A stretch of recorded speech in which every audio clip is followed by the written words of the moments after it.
mid-1800s, urban portions of England were overrun by rats, especially the brown rat, or Rattus norvegicus.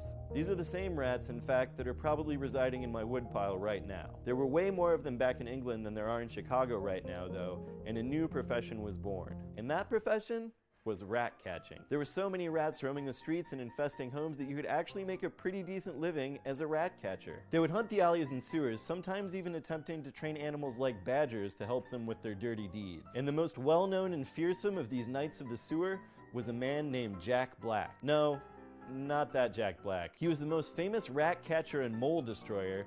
That's right, part of his title included mole destroyer, in the rat-infested England of the mid-1800s. Though he called himself the Queen's official rat catcher, he never formally held the title. He did have a pretty awesome uniform though, which included a bright red top coat, waistcoat, and breeches. In a really badass move, he also had a huge leather sash that he wore around his body, adorned with the likenesses of metal rats.